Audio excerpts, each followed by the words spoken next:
Today I'm going to show you how to make a beautifully soft malted milk sourdough loaf. Now this is perfect for anything that you can wedge between two slices of bread. Now this loaf owes its outstanding flavour profile and softness to a combination of malted barley, milk and honey. Okay, so it's 9 o'clock in the evening and I'm going to mix my leaven in preparation for making the dough tomorrow morning. Now our recipe formula calls for 141 grams of leaven, but I'm going to make just a little bit more to account for any weight lost during fermentation, but it also gives me enough left over for my next baking session. So in my jar, I've mixed 80 grams of room temperature water with 80 grams of my strong bread flour. I've also included 8 grams of my sourdough starter. Now using around 10% of sourdough starter to the weight of the flour means that at around 25 degrees Celsius, my leaven is going to happily ferment throughout the night and it's going to be ready to use first thing in the morning. This is one of the best sourdough scheduling tactics that you can adopt. Right, so it's 9 o'clock the next morning and it's time to mix the main dough. So into my mixing bowl goes 319 grams of whole milk. This has got a fat content of 3.5%. The milk's cold, it's come straight from the fridge. Next, we've got 10 grams of salt going into the bowl, and I'm just going to give the mixture a stir just to make sure that it's dissolved. Now I'm adding 48 grams of whole wheat flour and 24 grams of non-diastatic malted barley. Now I've milled and sifted my own malted barley. You can find these malted grains very easily from online beer suppliers, and you can either use a mill like mine or you can grind them using a spice grinder. Alternatively, you can use store-bought non-diastatic malt powder. Now I've said that a few times, just remember this is non-diastatic malted barley. I'm using it purely for flavour and colour and not as a bread improver. Next, I'm adding 143 grams of my bubbly sourdough leaven that we made last night. Now the residue that's left inside the jar, that's going to go into my fridge and it's going to be ready to seed my next leaven. If you want to learn more about how I do this, I'll link to the video in the description. In goes 24 grams of honey. Now you could use sugar, but the honey pairs perfectly with the malt and the milk combination. This is going to get a really good mix to break up and distribute the honey and the leaven before we add 333 grams of strong white bread flour. Now, the aim of the game here is to bring this mixture together into a rough dough. It does not need to be smooth, but you do want to make sure that there aren't any kind of dry spots of flour remaining. Now this is going to sit at room temperature to rest for about 1 hour.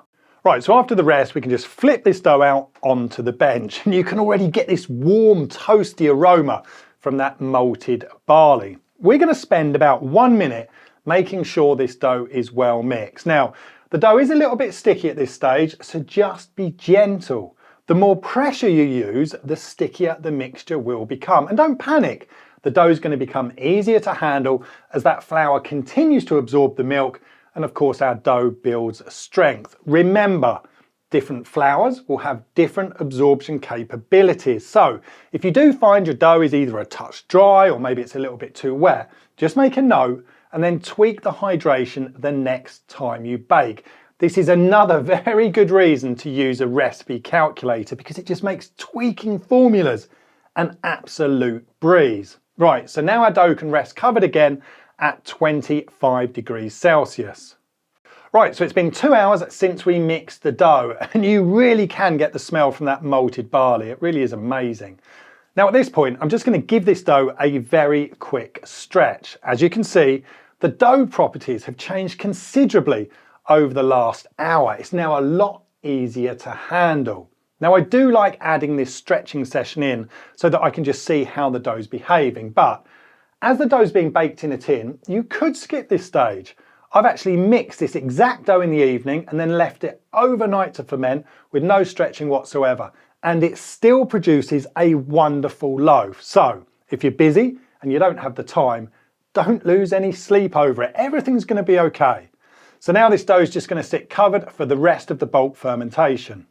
Now, my baking tins are non-stick, but I always give them a quick massage with olive oil just to make sure that nothing sticks. If you're on the hunt for For a good baking tin, I'm going to leave these linked below. I've had them for about 4+ years, I guess, and they are brilliant. I'm also going to leave the dimensions down there so you can compare your tin size and then scale the dough accordingly. Another good reason to use a recipe calculator. So our dough is increased in volume by about 75%.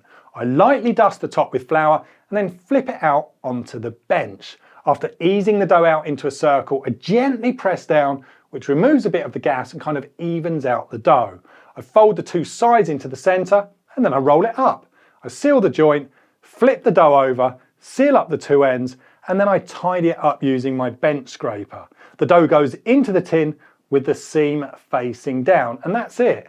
We're going to cover this tin and we're going to leave it to prove at ambient temperature until it comes up to just underneath the rim of the tin. This took about 3 hours for my dough. Now it's going to go into the fridge to be retarded overnight. Remember, if your tin is a different size to mine, then the benchmarks for how much the dough increases in volume will be relative to the size of your tin. It may need to be adjusted.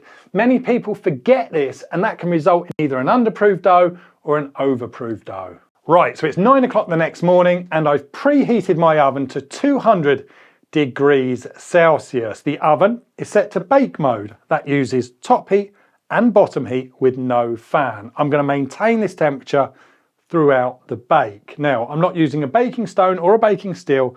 This loaf is going to be baked directly on the bottom oven shelf. But before you slide this into the oven, I want you to check to see if there's any bubbles on the surface of the dough. If there are, I want you to gently pop them to release the gas inside. If you skip this, then these bubbles tend to blow up and burn before the crust is cooked properly. Now I place an inverted baking tray between the top of the tin and the heating element just to protect the dough during the first 30 minutes of baking. Then it can be removed and that loaf can just be left to develop this amazing deep colour, which results in a wonderful flavour profile. Now in total, this loaf took 40 minutes to bake in my oven. You will be shocked at how these ingredients can come together and produce such a soft, flavourful sourdough. Now, if you want to find out how I'm using a coffee pot to maximise the oven spring of my sourdough, you should join me in this video over here. Give this recipe a whirl, let me know what you think. Don't forget, full recipe and calculator linked down below. I'll see you again very soon. Stay tuned.